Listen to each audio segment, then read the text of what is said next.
합니다. 네, 안녕하십니까. 선진통일당 문정림 의원입니다. 장관께 질의하겠습니다.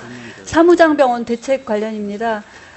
사무장병원에 대해서는 장관님께서 너무도 잘 아실 거로 생각을 합니다. 그리고 또 여러 번 문제가 됐는데도 불구하고 실질적인 대책이 나오지 않았기 때문에 다시 한번 질의드리겠습니다.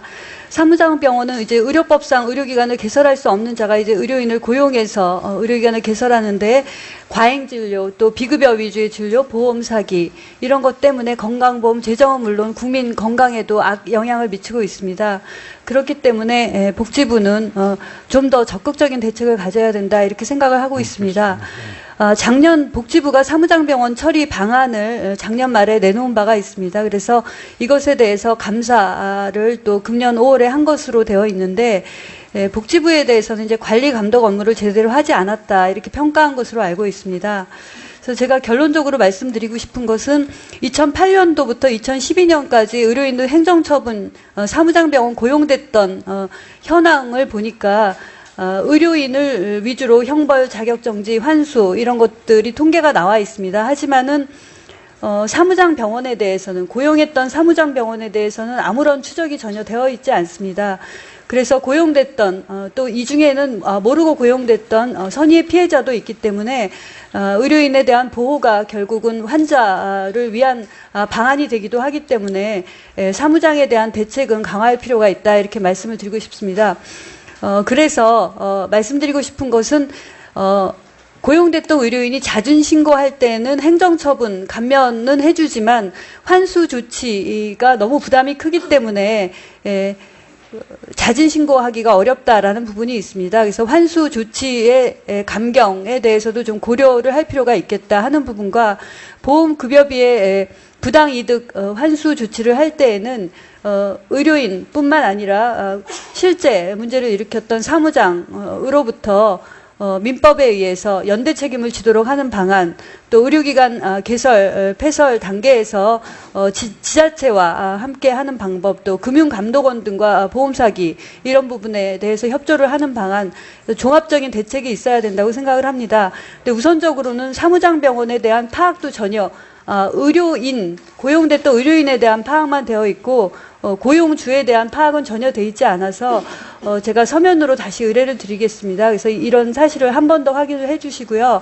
이런 것에 대한 종합적인 대책을 서면으로 한 번 더 제출해 주시기 바랍니다. 알겠습니다. 저희들 행정처분이 내부 고발자에 대해서 좀 행정처분을 경감해 주는 건 이제 법이 시행이 됐고요. 사무장들에 대해서 그러니까 고용한 사람들에 대한 처벌 방안도 지금 저희들이 입법 준비를 하고 있습니다. 네. 두 번째 질문 드리겠습니다. 아까 현지조사에 따라 적발 금액이 많았던 적었던 의료기관에 대한 또 다른 의원님들의 지적이 있었는데요. 일단은 현지 조사 결과에 따라서 행정처분이 내려지는 것은 사실이니까 행정처분이 내려진다는 사실하에서 공정한가를 보기 위해서 제가 상급종합병원, 종합병원, 병원의원의 현지 조사 결과에 따른 행정처분을 표로 받아보았고 그걸 퍼센티지를 보았습니다. 근데 적발기관당 업무정지를 하거나 과징금을 하거나 둘 중에 선택을 할 때 상급 종합병원은 과징금을 부과하는 경우가 많지만 의원은 다수가 40%에 육박하는 비율이 업무정지를 내렸습니다. 그래서 생각을 해보니까 상급종합병원 같은 경우는 규칙에 의해서 많은 수의 입원 환자를 보호한다는 취지에서 과징금을 부과하는 경우가 있는 것 같은데 의원 역시 지역에서는 1차 의료기관으로서의 역할을 하기 때문에 무차별적인 업무정지보다는 환자 보호를 위한다는 차원에서 오히려 과징금을 고려하는 부분을 생각해 볼 필요가 있겠다. 또 의원과 병원과의 형평성을 고려하는 방법이 되겠다라는 생각을 했습니다. 이에 대한 복지부의 입장을 듣고 싶습니다. 예, 지금 의원들도 제도적으로는 이제 업무 정지 대신에 과징금을 신청할 수 있도록 허용이 되어 있습니다. 그래서 그렇게 제가 그런 제도적 안내가 좀 부족했던 것 같은데 그걸 하겠고요. 저희들이 이거 현지조사에 관련된 일을 하면서 무슨 종별로 요양기관의 종별로 특별히 한쪽으로 처분이 쏠리도록 그렇게 제도 운영하진 않습니다. 그래서 한번 그 내역을 한번 상세히 제가 서면으로 보고 드리겠습니다. 시간 추가 잠깐 네. 해주시면. 예, 네. 1분 더 사용하시기 바랍니다. 의료관계 행정처분 규칙 개정에 관해서 말씀드리겠습니다. 작년에 8월에 응급의료법이 개정이 되고 금년에 시행 규칙이 또 8월 5일에 개정이 되었습니다. 근데 그 과정에서 느낀 걸 잠깐 말씀드리겠습니다. 금년 5월 18일에 입법 예고되었고요. 6월 27일까지 입법 예고가 되었습니다. 그래서 이런 정황에서 느낀 것은 시행 규칙을 조금 더 일찍 하고 입법 예고도 좀 충분히 여유 있게 해서 의견 수렴을 하면 제도 시행할 때 수용성도 높이고 의견을 좀 더 들을 수 있겠다라는 부분 하나 말씀드리고 싶고요. 또 저희가 표로 뽑아 보니까 법 개정 이후에 행정처분 규칙이 시행이 훨씬 지나고 개정된 예가 굉장히 많았습니다. 그래서 제가 그거는 표로 만들어 놓은 게 있고요. 나중에 전달을 하겠습니다. 그래서 그런 사례가 있지 않도록 좀 해주시기 바랍니다. 한 가지 더 말씀드리겠습니다. 필수 예방접종에 관해서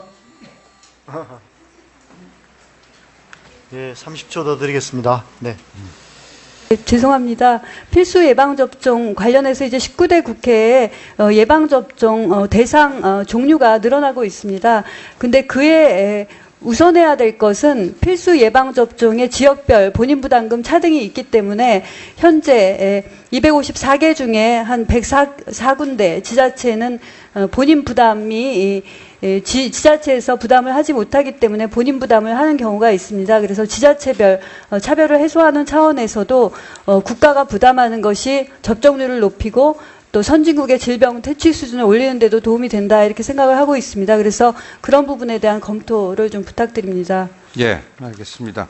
그 예방접종 본인 부담에 대해서 작년 국회 때도 말씀들이 많으셨었어요. 근데 지자체에서 지방에서 자발적으로 지원을 해드리는 데가 한 전국적으로 한 절반 정도 되시는 것 같고요.